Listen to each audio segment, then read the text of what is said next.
Hi, hello, ನಮಸ್ಕಾರ ಎಲ್ಲರೂ ಹೇಗಿದ್ದೀರಾ? ಚೆನ್ನಾಗಿದ್ರೆ ಅನ್ಕೊತೀನಿ. ನಾನು ಕೂಡ ಚೆನ್ನಾಗಿದ್ದೀನಿ.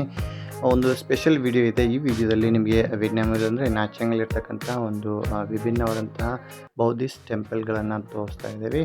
ಸೊ ಈ ವಿಡಿಯೋನ ಕೊನೆ ತನಕ ನೋಡಿ.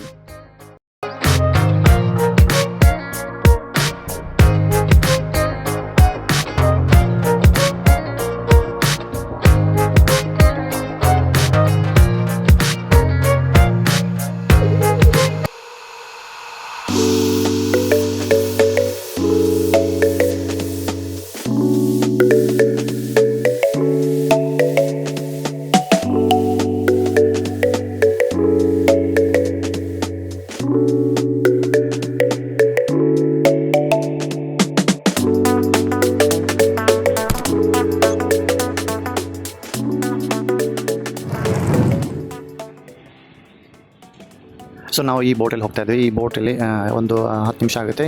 ಸೊ ಈ ದಡದಿಂದ ಇನ್ನೊಂದು ದಡಕ್ಕೆ ಹೋಗಬೇಕು. ಅಲ್ಲಿ ಐಸ್ಲ್ಯಾಂಡಲ್ಲಿ ಸಮುದ್ರ ದ್ವೀಪಕ್ಕೆ ಹೋಗ್ತಾ ಇದ್ದೀವಿ. ಸೊ ಅಲ್ಲಿ ನೀವು ನೋಡ್ತಾ ಇದ್ರಲ್ಲ, ಅದು ಬುದ್ಧಿಸ್ಟ್ ಟೆಂಪಲ್ಲು.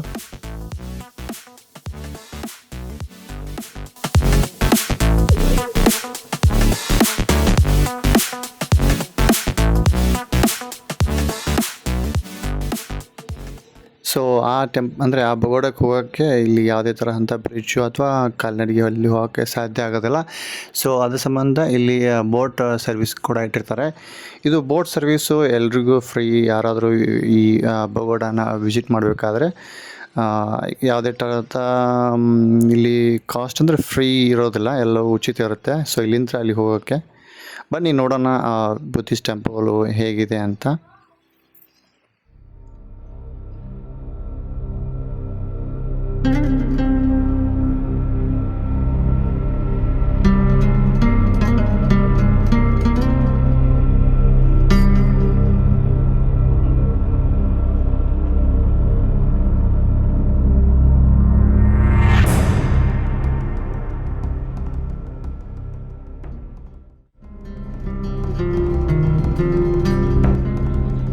ಸೊ ಎಲ್ಲಿ ನೋಡಿದ್ರು ಹಸಿರು ಕಾಣ್ತಾ ಇದೆ, ಗಿಡ ಮರಗಳಿಂದ ತುಂಬಿದಂತಹ ಈ ದ್ವೀಪ ನೋಡಲಿಕ್ಕೆ ತುಂಬಾ ಚೆನ್ನಾಗಿ ಕಾಣ್ತಾ ಇದೆ. ಸೊ ಇಲ್ಲಿಂದ ಎಂಟ್ರೆನ್ಸ್ ಇದೆ, ಇದು ಸ್ಟೆಪ್ ಮುಖಾಂತರ ಹೋಗಬೇಕು. ಅಲ್ಲಿ ನೋಡ್ತಾ ಇದ್ದಾರೆ ನೀವು, ಅದೇ ಇದು ಪಗೋಡ. ಅಂದರೆ ಈ ವರ್ಷದ ಈ ಸ್ಲೋಗನ್ ಅಂದರೆ ಎವ್ರಿ ಇಯರು ಒಂದೊಂದು ಅನಿಮಲ್ಸನ್ನು ಚೂಸ್ ಮಾಡ್ತಾರೆ. ಈ ವರ್ಷ ಹಾರ್ಸ್ ಅಂದರೆ ಕುದುರೆ. ಸೊ ಇದು ಬ್ರಿಡ್ಜು ನೀವು ನೋಡ್ತಾ ಇದ್ದಾರೆ ಲೆಫ್ಟಿಗೆ ಗೌತಮ್ ಅಂದರೆ ಬುದ್ಧನ ಸಣ್ಣ ಪ್ರತಿಮೆ, ಕಮಲದಲ್ಲಿ ಅರಳಿರ್ತಕ್ಕಂಥ ಒಂದು ಬುದ್ಧನ ಪ್ರತಿಮೆ.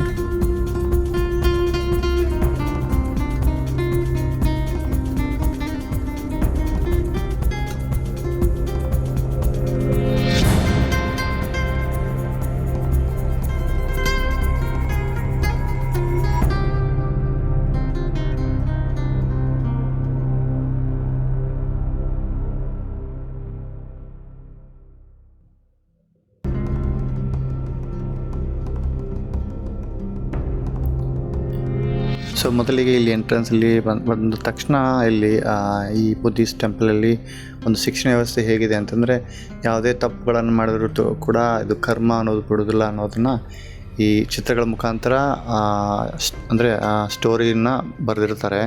ಸೊ ಹೇಗೆ ನೋಡ್ಕೋಬೇಕು ಎಲ್ಲರ ಜೊತೆ, ಹೇಗೆ ಒಳ್ಳೆಯದು ನಮಗೆ ಮುಂದೆ ಹೆಲ್ಪ್ ಆಗುತ್ತೆ, ಆಮೇಲೆ ಕೆಟ್ಟದನ್ನು ಮಾಡಿದ್ರೆ ಏನಾಗುತ್ತೆ ಅನ್ನೋದ್ರ ಬಗ್ಗೆ ತುಂಬ ಡೀಟೇಲ್ಸಾಗಿ ಬರೆದಿದ್ದಾರೆ.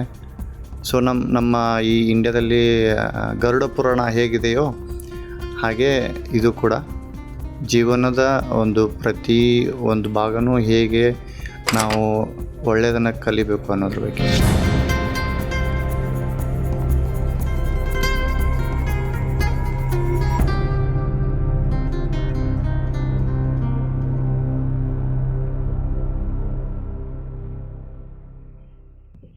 ಸೊ ನೀವು ನೋಡ್ತಾ ಇದ್ರೆ ಇದು ಬುದ್ಧಿಸ್ಟ್ ಟೆಂಪಲ್ಲು. ಇಲ್ಲಿ ನೋಡ್ತಾ ಇದ್ರೆ ಇದು ವಿಯೆಟ್ನಾಮದಲ್ಲಿ ಎಲ್ಲ ದೇವಸ್ಥಾನಗಳಿಗೆ ಯೂಸ್ ಮಾಡ್ತಕ್ಕಂಥ ಒಂದು ಫ್ಲ್ಯಾಗ್. ಆ ಬಾವುಟನ ಶ್ರೀಲಂಕಾದಲ್ಲಿ ಮೊದಲಿಗೆ ಅನಾವರಣ ಮಾಡ್ತಾರೆ. ಅಲ್ಲಿಂದ ಎಲ್ಲ ಇಡೀ ಜಗತ್ತಲ್ಲಿರ್ತಕ್ಕಂಥ ಎಲ್ಲ ಬುದ್ಧಿಸಮ್ ಕೂಡ ಆ ಒಂದು ಫ್ಲಾಗನ್ನು ಅಂದರೆ ಬಾವುಟವನ್ನು ಎಲ್ಲರೂ ಪ್ರತಿನಿಧಿಸ್ತಾರೆ. ಸೊ ಅದು ಬುದ್ಧಿಸಮ್ ಒಂದು ಸಂಕೇತವನ್ನು ತೋರಿಸುತ್ತದೆ. ಸೊ ನೀವು ನೋಡ್ತಾ ಇದ್ದಾರೆ ಇದು ವಿಯೆಟ್ನಾಮ್ ಇರ್ತಕ್ಕಂತಹ ಒಂದು ಐಸ್ಲ್ಯಾಂಡಲ್ಲಿ ಇರ್ತಕ್ಕಂಥ ಒಂದು ಬುದ್ಧಿಸ್ಟ್ ಟೆಂಪಲ್ಲು ಅಥವಾ ಪಗೋಡ.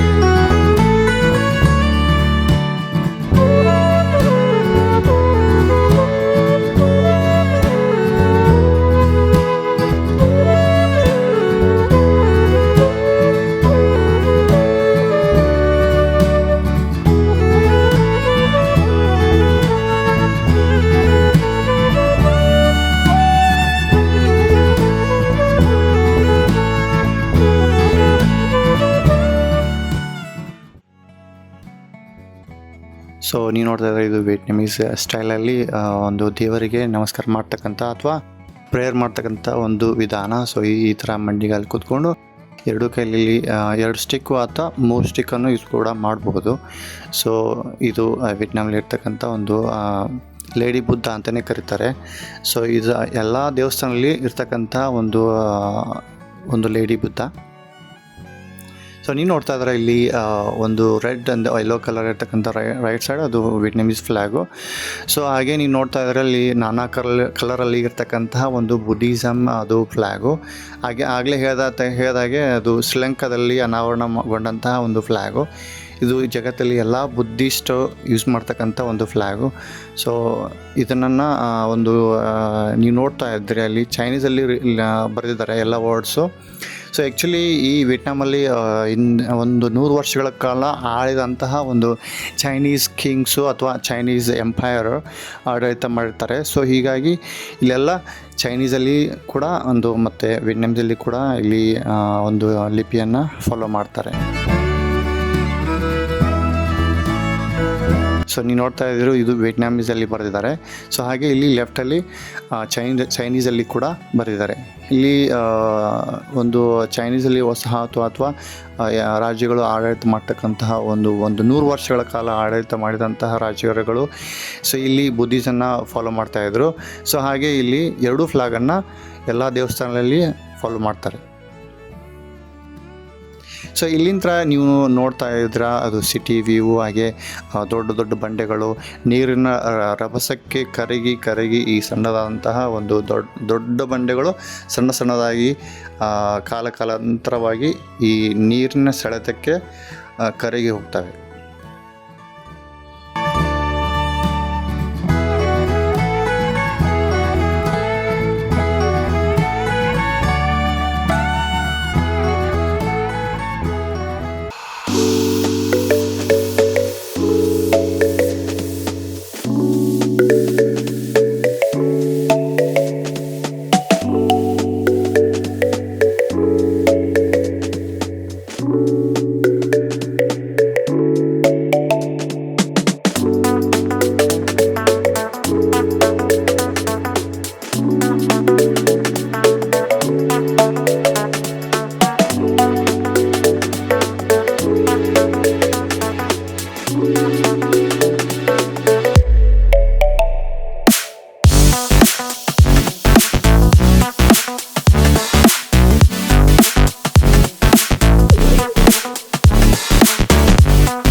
ಸ್ನೇಹಿತರೆ, ನೀವು ನೋಡ್ತಾ ಇದ್ದಾರೆ ಇದು ಲಲ್ಲಿ ಗಿಡ.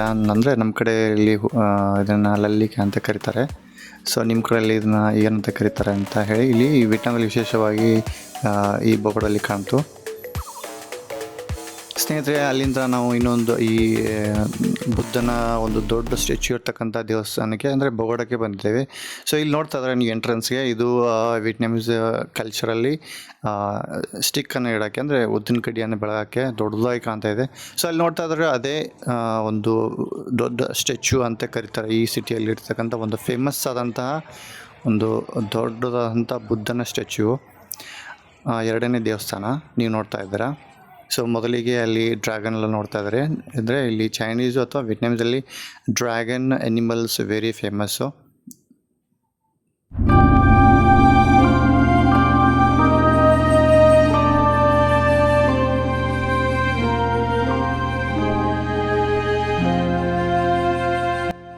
ಸೊ ಇಲ್ಲಿಂದ ಸುಮಾರು ಮೆಟ್ಲುಗಳನ್ನು ಹತ್ಕೊಂಡು ಮೇಲ್ಗಡೆ ಹೋಗಬೇಕು. ಅದು ನಮಗೆ ಬುದ್ಧನ ಒಂದು ಗೋಪುರ ಕಾಣುತ್ತೆ.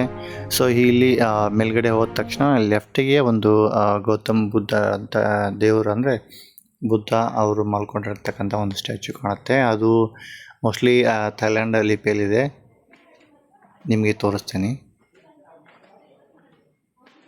ಸ್ನೇಹಿತರೆ, ನೀವು ನೋಡ್ತಾ ಇದ್ದೀರಿ ಇದು ಬೃಹತ್ ರೇಖಾಚಿತ್ರದಲ್ಲಿ ಮಾದರಿಯಲ್ಲಿ ಕೆತ್ತಲಾದ 17 ಮೀಟರ್ ಉದ್ದವಾದ ಮಲಗಿರುವ ಬುದ್ಧನ ಭವ್ಯವಾದ ಅಮೃತ ಶಿಲೆಯಲ್ಲಿ ವಿಗ್ರಹವನ್ನು ಕಾಣಬಹುದು. ಇದನ್ನು ಮಾರ್ಬಲಲ್ಲಿ ಮಾಡಿರ್ತಾರೆ. ಇದನ್ನು ಈ ಬೆಟ್ಟವನ್ನು ಹತ್ತುವಲ್ಲಿ 44ನೇ ಮೆಟ್ಟಿಲಿನ ಬಳಿ ಈ ಅದ್ಭುತ ಶಿಲೆಯನ್ನು ಸ್ಥಾಪನೆ ಮಾಡಿದ್ದಾರೆ. 2003ರಲ್ಲಿ ನಿರ್ಮಿಸಲಾದ ಈ ವಿಗ್ರಹದ ಹಿಂಭಾಗದ ಗೋಡೆಯ ಮೇಲೆ ಬುದ್ಧನ ನಿರ್ಮಾಣದ ಸಮಯದಲ್ಲಿ ಅವನ ಸುತ್ತ ನೆರೆದಿದ್ದ 49 ಜನ ಶಿಷ್ಯರ ಮುಖವನ್ನು ಕೂಡ ಇಲ್ಲಿ ಕಲಾತ್ಮಕವಾಗಿ ರಚಿಸಿದ್ದಾರೆ. ಹಾಗೆ ಮುಂದೆ ಹೋದ ತಕ್ಷಣ ನಿಮಗೆ ಎಡಗಡೆ ಒಂದು ಸ್ಟ್ಯಾಚ್ಯೂ ಅಂದರೆ ಬೋರ್ಡ್ ಕಾಣುತ್ತೆ.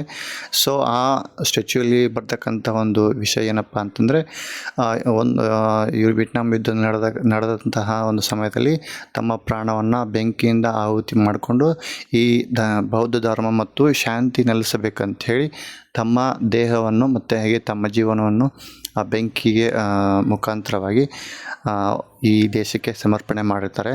ಸೊ ಅದೇ ಒಂದು ನೆನಪಿಗೋಸ್ಕರ ಅವರ ಹೆಸರು ಮತ್ತು ಹಾಗೆ ಅದರ ಸ್ಟ್ಯಾಚ್ಯೂವನ್ನು ನಿರ್ಮಾಣ ಮಾಡಿರ್ತಾರೆ.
ಸ್ನೇಹಿತರೆ, ಕೊನೆಯದಾಗಿ ಬಂದಿದ್ದೇವೆ. ಇದು ಬೆಟ್ಟವನ್ನು ಹತ್ಕೊಂಡು ಬಂದಿದೆ ಈ ಬುದ್ಧನ ಸ್ಟ್ಯಾಚ್ಯೂಗೆ 152 ಮೆಟ್ಟುಗಳನ್ನು ಹತ್ಕೊಂಡು ಕೊನೆಯದಾಗಿ ಇಲ್ಲಿಗೆ ಬಂದು ತಲುಪಿದ್ದೀವಿ ನಾವು. ಈ ಬುದ್ಧನ ಸ್ಟ್ಯಾಚ್ಯೂ 24 ಮೀಟರ್ ಉದ್ದದಲ್ಲಿ ಇದನ್ನು ಭವ್ಯವಾದ ಮೂರ್ತಿಯನ್ನು ಕೆತ್ತಿದ್ದಾರೆ.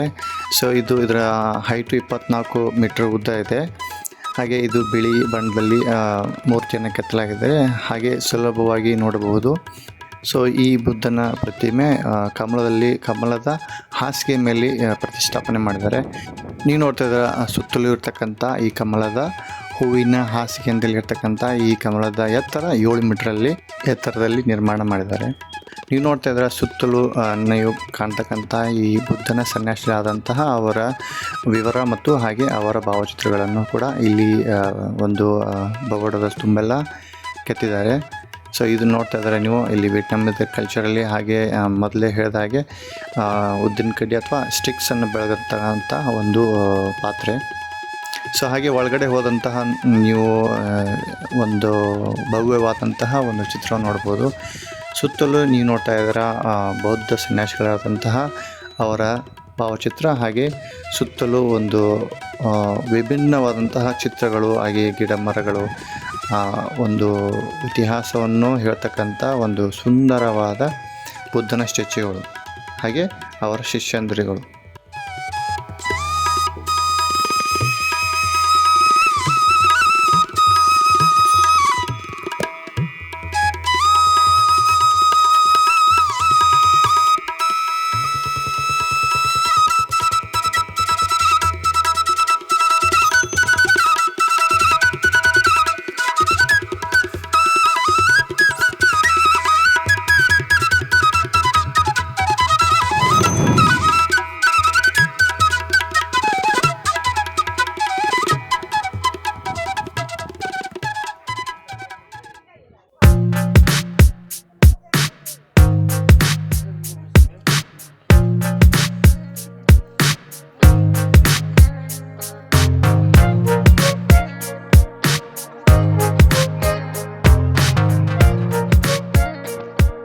ಸ್ನೇಹಿತರೆ, ನೀವು ನೋಡ್ತಾ ಇದ್ರೆ ಇದು one of the best place to taking picture. ಎಲ್ಲರೂ ಬರ್ತಾರೆ ಇಲ್ಲಿ, ಫಾರಿನರ್ಸು, ಆಮೇಲೆ ವಿಸಿಟರ್ಸು, ಟೂರಿಸ್ಟ್ ಎಲ್ಲರೂ ಬಂದು ಇಲ್ಲಿ ಫೋಟೋಸನ್ನು ತೆಗೆಸ್ಕೊತಾರೆ. ಹಾಗೆ ಇದು ಒಂದು ಐಕಾನಿಕ್ ಆಗಿಂತಹ ಪ್ಲೇಸು. ನಾಚಂಗ್ಲಿ ಬರ್ತಕ್ಕಂಥ ಎಲ್ಲರೂ ಈ ಸಿಟಿಗೆ ವಿಸಿಟ್ ಮಾಡ್ತಾರೆ. ಸೊ ಈ ಒಂದು ಅಪಾರ್ಟ್ಮೆಂಟು ಅಲ್ಲಿ ನೀವು ನೋಡ್ತಾ ಇದ್ರೆ ಅಲ್ಲಿ ಥಿಯೇಟ್ರ್ ಇದೆ. ಸೊ ಲೈವ್ ಮ್ಯೂಸಿಕ್ ಕೂಡ ಆಗುತ್ತೆ.